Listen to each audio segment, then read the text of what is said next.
ሰላም ተኸታተልቲ ናይ ቻነል ከመይ ከኒኹም ከመይ ትኾኑ ሰናይ ክትኮኑ ናይ ወትሪ ምንዮት እዩ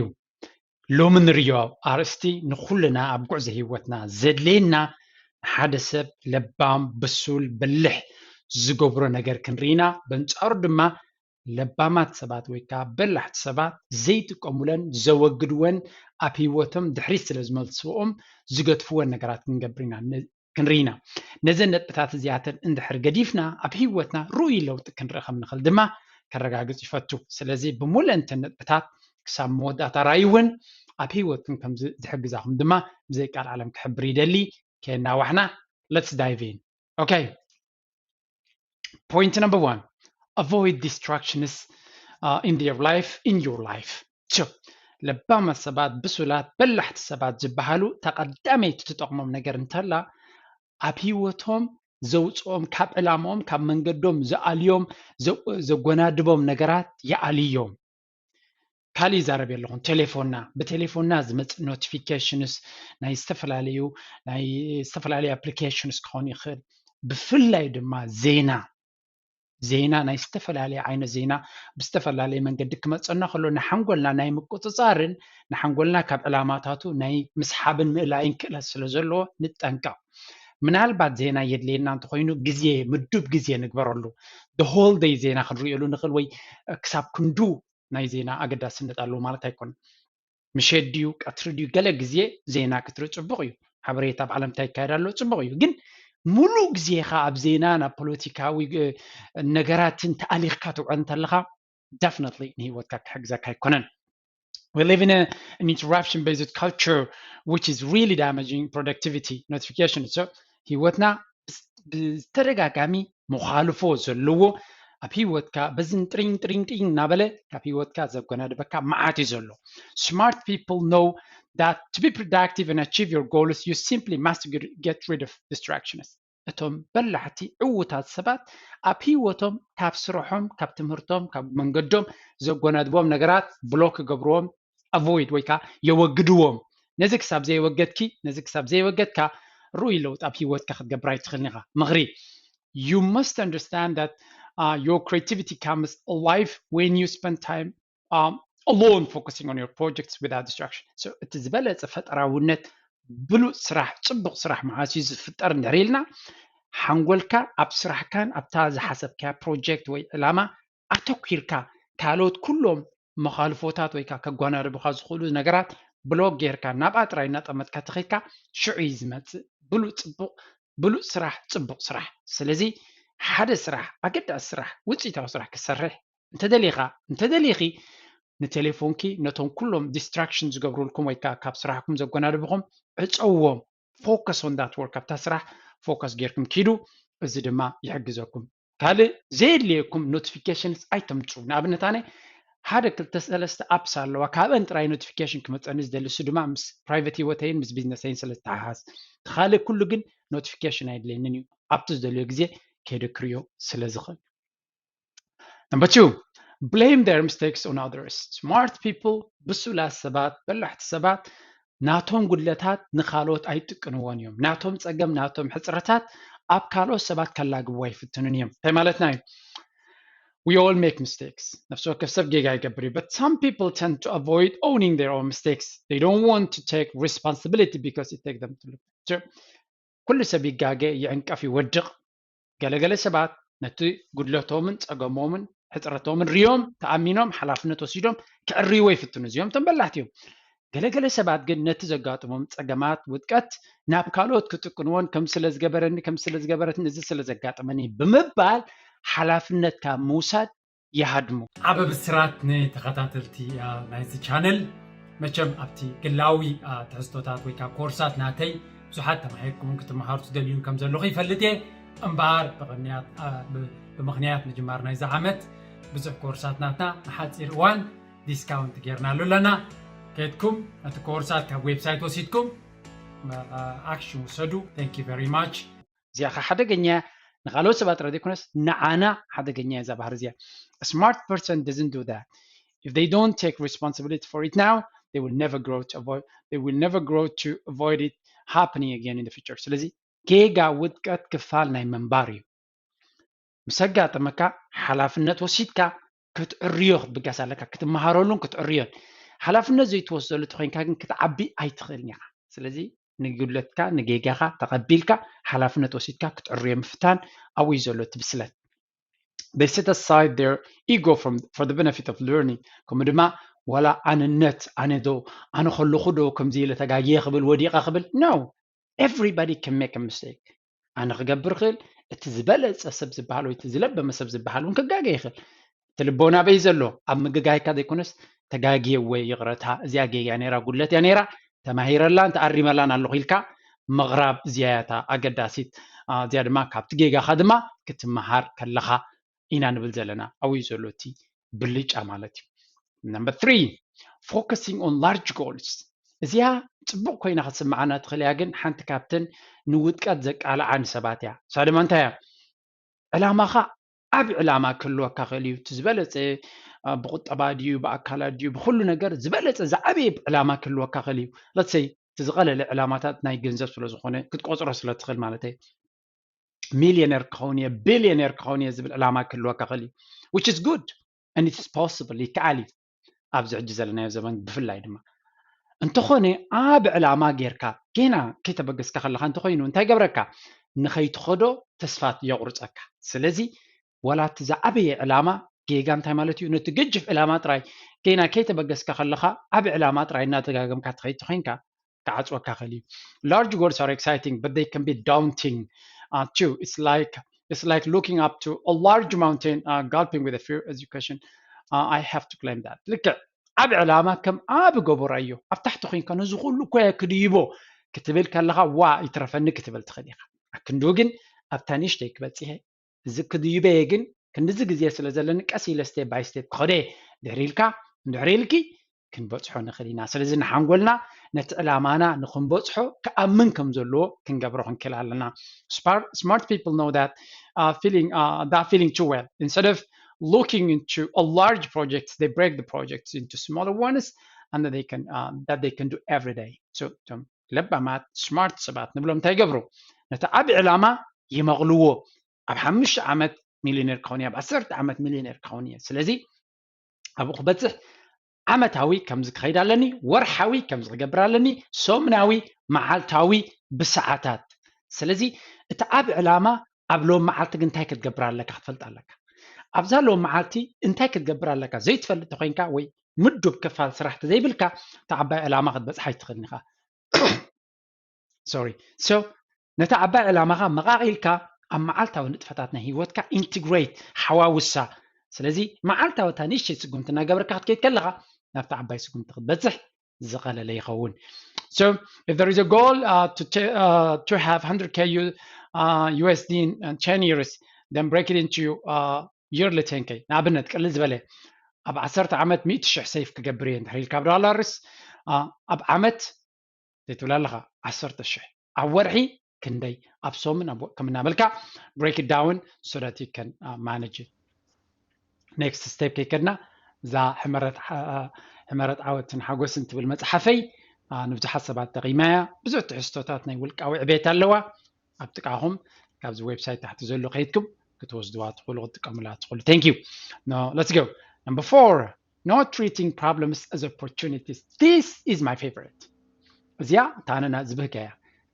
نبلوز السبات نسمارت سبات كابتم زي كاب كالو زفوليوم نجار انتلو أبزخونه هيوت أبزخونه كستت أجمعات شجرات كجاتم كله أجمع ده كونه حدش باللجاتات حدش مرجعات حدش أدلات يخصتكم زلوا يزرعيو أزيد ما مايند سيتيو أتحساس بنايكم زجبرنا أبحمق أجمعون انتخونه أبزعبي شجر انتلها تشجر نخلها معريو سي كورونا درمتيو نخل سب معريو نعاقا نبينو نتحاد نبيني كلن أبتمد رغتياس خاق انتهي كتبلا لك أبزا نخلنا شجر زلا انتهي تصبغ كهلي خل انتهي كتك أمي خل أبز جزيزي زبل سمارت سباد دماء زيادة تفوليو أبتبداهي جزي እንታይ ጽቡቕ ካብዚ ክረክብ ይኽእል እንታይ ዕድላት እንታይ opportunities ኣለዎ ብምባል ይኸዱ let's face it if there is okay so ኩሉ ሰብ ክወድቕ ከሎ ፀገም ከጋጥሞ ከሎ ዘይህሰን ዘይጉዳእን የለን the only thing is ኣብቲ ዘሎ ፀገማት ከመይ ጌርካ ዕድል ክትፈጥር ትኽእል ሓርካ ፀገም ማለት መፍትሒ ዝደሉ ዘሎ ነገር ማለት እዩ ስለዚ ኩሉ ግዜ ንፀገም ከም ጠጠው ከብለካ ክዓፅወካ ቃትለካ ዝመፀ ዘይኮነስ ኣብ ግዜ ኮቪድ ብዙሕ ነገራት ተቐይሩ ኢልና ኣብቲ ግዜ እቲ ግን ነቲ ተቐይሩ ዘሎ ኩነታት ብኸመይ ኣነ ንሰብ ክሕግዝ ዝኽእል ዝብል ኣተሓሳስባ ዘለዎም ሰባት ብዙሕ ዕቤት ክገብሩ ከም ዝኽኣሉ ከምኡ ድማ ዓበይቲ ካምፓኒታት ክምስርታ ከም ዝኽኣላ ከተንብብዎ ትኽእሉ እዮም ባዕልኩም problems are simply opportunities to learn from so ፀገማት ማለት ኩሉ ግዜ መፍትሒ ዝደልዩ ዘለዉ ክንመሃረሎምን ክንፈትሖምን ዘለና ዕድላት እዮም ስለዚ ከምኡ ንርኣዮ ንሂወትና ክዓፅውን ክቐትሉን ዝመፁ ፀገማት ጌርና ጥራይ ንርኣዮም ማለት እዩ when they are encountering difficulty they focus on finding ways to solve in order to become a better person ሽግር ብድሆ ፀገም ምዘጋጥመና እንታይና ንብል ዘለና ኣካላትና ስፖርት ክንገብር ከለና እንታይና ንገብሮ ነቲ ማስልናትና ነሸግሮ ነጨንቆ ምስ ተጨነቀ ይዝዓቢ ይብሉ ማስል ከምኡ ድማ እዩ ሽግር ክመፀካ ከሎ የጨንቐካ ይሕመካ እንተበዲህካዮ ግን ዓብይኻ ኢኻ ትወፅእ ዝኾም ራእዮ ሽግር መብልሒኻ እዩ ንወርቂ ብሓዊ እዮም ዝቕጥቅጥዎ ንሓፂን ከብልሕዎ ከለኹ ይጭፍጭፍዎ እዮም እቲ ምጭፍጫፊ ድማ በልሕ ዝገብሮ ሰብ ድማ ከምኡ እዩ As you get better at solving problems, you gain confidence at yourself and your skills, and you get better at solving more. So, كل جزء ፀገማት ከጨንቁኻ ከሎ እሞ ክትፈትሖም ከለኻ ኩሉ ግዜ ርእሰ ምትእምማን ትሃንፅ መሊስካ ድማ ንካልኦት ፀገማት ብዓይኒ ዕድላት ክትሪኦም ትጅምር እናዓበኻ እና ብሉፅ እናኾንካ ድማ ትመፅእ ማለት እዩ Number 5, not trying new things. This is another problem. And this is another opportunity ንካልኦት so ኣብዚ ዘበን እዚ ብፍላይ ሓድሽ ነገር ሓድሽ መንገዲ ሓድሽ ቴክኒክ ክትፍትን ዘይምብጋስ ትዛዓበየ ፀገም ትዛዓበየ ብድሆ እዩ እንታይ ማለት እዩ ዓለም ብኩሉ መዳይ ትቕየር ኣላ ስለዚ ሓድሽ ነገር ክትፍትን ዘይትኽእል ድሌት ዘይብልካ ተበግሶ ዘይትወስተ ኮይንካ ትጋገለኻ ትጋገየለኺ so there is a quote from Albert Einstein that goes if you've never failed you've never tried anything new Albert Einstein እንታይ ይብል Albert Einstein ናይ ዝሓለፈ ክፍለ ዘመን ዝበልሕ ርእሲ ዝበሃል እዩ ኣብ ሂወት እንተዘይወዲእካ ሓድሽ ነገር ስለዘይፈተንካ ሓድሽ ጉዕዞ ስለዘይተበገስካ ጥራይ ይብለና ስለዚ እቶም ኣይንጋገድ ናይ ወደቕናን ዝብሉ ዘይፍትኑ ሰባት ጥራይ እዮም becoming a beginner again can feel embarrassing but some smart people don't worry about it ኩሉ ግዜ ሓድሽ መንገዲ ክትጅምር ከለኻ እንታይ ይስማዓካ ሕማቕ ብቕዓት ዘይብልካ ሰነፍ ዝኾንካ ኮይኑ ይስማዓካ እዩ ግን ከምኡ ክትከውን ክሳብ ዘይከኣልካ ነዚ ክትቅበሎ ክሳብ ዘይከኣልካ ኣይክትክእልኒ ኢኻ ብሽክሌታ ዘዊርካ ዘይትኽእል ኮይንካ ብሽክሌታ ምጅማር ብዓቢ ዓቢ ከለኻ ፀርፊ ኮይኑ ይስማዓካ ይሕፍር እዩ ንዑ እንተዘይጌርካ ግን ኣይክትክእሎን ኢኻ so there are always things ኣብ ሂወትና ወላ ኣብ ዓቢ ደረጃ ከለና ቢግነር ኮይና ክንጅምሮም ዘለና ንዑ ክንገብር ንነፍስና ክሳብ ዘይገደድናያ ድማ ኣይክንዓብን ኢና እቲ ኣብ ዓለም ዝበልሐ ትብልዎ ሰብ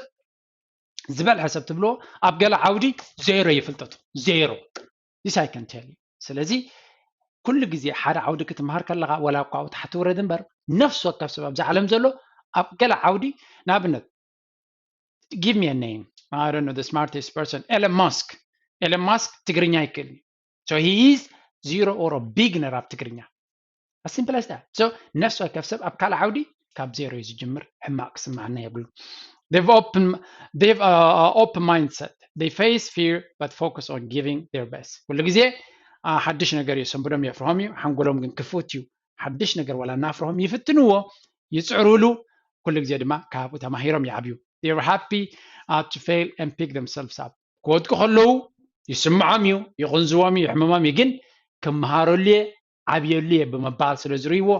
ከም መዕበይ ናይ ዕቤቶም ገይሮም ይርይዎ እዚ ድማ ሓድሽ ነገር ንኽፍትኑ ንኽመሃሩን ዝሕግዞም ንስኻ ንስኺ ኣነ እውን ክንገብሮ ዘለና ድማ እዚ ሓድሽ ተበግሶ ኣብ ዘይንፈልጦ ነገር ኣብ ቴክኒክ ድዩ ኣብ ናይ ጥዕና ድዩ ኣብ ቢዝነስ ድዩ ኣብ ፋይናንስ ድዩ ኣብ ካልእ ዕድላት ናይ ቴክኖሎጂ ድዩ ንፈትን ሓድሽ ኣብ እንተሎ ንፈትን ነው ምፍታን ኩሉ ግዜ ፅቡቕ እዩ number 6 say yes to everything ሕጂ ብግምጥልሽ ንኸይድ ኣለና መብዛሕትኡ ሰብ ንብዙሕ ነገራት እወ ፅቡቕ ሕራይ ዝብል ዕውታት ሰባት ግን ንብዙሕ ነገራት ኖ እዮም ዝብሉ ቁፅሪ ሓደ እንታይ ኢልና ኣለና ብኩሉ መንገዲ ዝመፆም ሓበሬታ ኣይቅበሉን እዮም ዲስትራክሽን ስለ ዝኾነ ንዖም ኣብታ ንሳቶም ዝደልይዎ ወይ ከዓ ኣብተን ንሶም ዝደልይዎ ነገራት ጥራዮም ዘተኩሩ እምበር ንብዙሕ ነገራት ኖ ምባል ኣገዳሲ እዩ ተዘይለ ንኩሉ ሕራይ ንኩሉ ወይ ኣብ ኩሉ እንድሕር ኸድካ ኣብ ኩሉ ድማ ትተርፍ ማለት እዩ smart people know that if they have too many things they have to do they will struggle to focus their attention on the one thing and everything will become diluted ስለዚ ህይወት ኩሉ ግዜ ኣብ ኩሎም ኣብ ብዙሕ ነገራት ሓይልኻ ፋሕ ምባል ዘይኮነ ኣብቲ ንስኻ ኣብ ህይወትካ ዝበለፀ ለውጢ የምፅኡ ዝበልካዮ ኣተኩሮኻ ኣብኡ ምግባር ንኣብነት as simple as that ኣነ ኣብ ብዙሕ ትሕዝቶ ቪድዮ ክገብር ክእል እየ ትምህርቲ ናተይ ግን restricted እዩ ኣነ ናይ ፋይናንስ ምሁር ናይ ቢዝነስ ምሁር ኣብታ ዓውደቲ ድማ ክመክር ዝፍትን ኣብቲ ናይ ፕራይቬት ክላስ ናተይ እቲ ካልእ ናይ ቴክኖሎጂ ፓርትነርስ ኣለውኒ መሳርሕቲ ኣለውኒ ንሶም እዮም ንሶም ተሓባቢርና ኢና ንሰርሖ ስለዚ ናይ ሓደ ንኣብነት ኣብዚ ቀረባ ናይ ኤዲቲንግ ኮርስ ንገብር ኣለና ቪድዮ ኤዲቲንግ ንዓ ክንገብር ከለና ምስ ካልኦት ክኢላታት ኤዲተርስ ኮይና ኢና ንሰርሖ ስለዚ ኩሉ ግዜ ናትካ ዓውደ ፍለጥ ኣብ ካልእ ግን ካብ ክኢላታት ምክሪ ውሰድ ኣብ ዩቱብ ቪድዮ ክገብር ከለኹ ኣነ ሓበሬታ እየ ዝበኩም ዘለኹ ዓሚቕ ፍልጠት ከይከውን ይኽእል እዩ መበገሲ ክኾነኩም ስለ ዝኽእል ጥራይ እዩ ትፈልጥዎ እንድሕር ኮይንኩም ኣብ ካልእ ቦታ ክትረኽቦ ትኽእሉ ተኮይንኩም ናብኡ ኸይዱ ዝሕግዘኩም ተኮይኑ እዚ ግን መበገሲ ክኾነኩም ስለ ዝኽእል ዩር ዌልካም እዚኣ ክብለኩም ይደሊ ብሓፈሻ ግን ንብዙሕ ነገራት ኖ ይብል እያ ብዙሕ ሰባት ክዕድሙኒ ወይ ከምዚ ክብሉ ከሎ ኖ እየ ዝብል ምክንያቱ ኣብቲ ዘድመዓሉ ጥራይ ከተኩር ስለ ዝደሊ smart people channel their resources towards the small number of tasks ኩሉ ግዜ ድማ ኣብቲ ዘዕውተካ ነገር ኣተኩሮ ምግባር ኣገዳሲ እዩ ከምኡ disorganized people rarely able to focus በንጻሩ ሰብ disorganized እንድሕር ኮይኑ ናብትን ክብል እዩ ዝተርፍ ስለዚ organized ኮይንካ ንብዙሕ ነገር ኖ ምባል ኣብ ዝኾነ ቦታ ክትከይድ ኣይትምረፅ ንዓኻ ኣብ ዘድልየካን ዝዕውተካን ዝጠቕመካ ብፍላይ ድማ ኣብ ዘመነ ሶሻል ሚድያ ንዓኻ ዘርባሓካ ንዓኻ ዘዕብየኪ ዝጠቕመኪ ኣብ ህይወትኪ ንቕድሚት ዝወስደኪ እምበር ንድሕሪ ዝመልሰኪ ዝሓፅረኪ ዘጨንቐካ ዘባእሰካ ከይትኽተል እዚኣ ምኽርናተያ ኣብ ህይወት ድማ ኣድላይቲ ኣብዚ ግዜ እዚ alright number 7 spend time complaining yes ብሱላ ሰባት ለባማ ሰባት smart people ሙሉ ግዜኦም ከማርሩ ይሕልፍዎን እዮም okay እቶም በንጻሩ እቶም ዘይዕውታት ዝጥቀምሉ ሕማም እዩ smart people understand that it is a universal human being trait to experience stress at one point ኣብ ህይወት ዘጨንቕ ዘሕዝን ሕማቕ ነገር ከጋጥም ክፋል ናይ ምንባር ናይዛ ፕላኔት እዩ መዓልታዊ ገለ ነገር ዝጎድል ኣሎ ኣብ ስራሕካ ድዩ ኣብ ህይወትካ ድዩ ኣብ ናብራካ ድዩ ኣብ ሓዳርካ ገለ ነገር ዘጨንቐካ ክህሉ እዩ ንሱ ግን ክፋል ናይ ህይወት እዩ 10 ግዜ ብዛዕባ ከተማርር ግዜ ኣይተባኽን everyone will go through difficulties in life this is a hard truth and smart guy has accepted that so ለባም ሰብ ብሱል ሰብ ዝበሃል ግን ዘጨንቐካ ሕማቕ ነገራት ክፋል ናይ ህይወት እዮም ነፍሱ ካብ ግዜ ሕማቕ ኣጋጥምን ኢልካ ኣብ ሳሎን ተደቆይስካ ይትውዓል ግዜኻ ኣይተባኽን ተንሲኻ ስራሕካ ስራሕ this is why they focus on solving their problems not complaining about them so ጸገማትካ ምስክንደይ ሰባት ተዛሪብካሉ ኣይፍታሕኒ ጸገማትካ ሪኢኻ መፍትሒ ደሊኻ ክሰርሓሉ ተጀሚርካ እዩ ዝፍታሕ ስለዚ ኣክንዲ መረረ ኣብ መፍትሒ ፎከስ ግበር ኣክንዲ ምስ ሰብ ቁሪምሪም ትብል ነቲ ጸገምካ ኣብ መፍታሕ ተጓየ ግዜኻ ዋይት ኢና ንብል ዘለና ስማርት ሰባት ድማ ከም እዮም ዝገብሩ ስለዚ ቪድዮ እዚኣ ከመይ ጌርና ኣብዚ ዘበን እዚ ከመይ ጌርና ካብቶም ለባማትን ብሱላትን ተማሂርና ብሱላትን በላሕትን ኮይና ንወፅእ ኣብ ህይወትና ድማ ዕውታት ንኸውን ንኽትሕግዝ እየ ገይረያ if you like it thumbs up like habwa ናብ ካልኦት ክትሕግዝ ትኽእል እያ ብርግፅ ሼር ክትገብሩዋ ትኽእሉ ኢኹም እናበልኩ ናትኩም ሪቶ ናትኩም መተባበቂ ቃላት ድማ ኣብ ኮሜንት ሴክሽን ክፅበየኩም እየ ከም ወትሩ ናይ ሎሚ ትሕዝቶ ኣብዚ ክንውዲና ኣብ ካልእ ስራሕ ኣብ ዝሓፀረ ግዜ ክሳብ ንራኸብ ደሓን ኩኑ ብለኩም ሰሰናዩ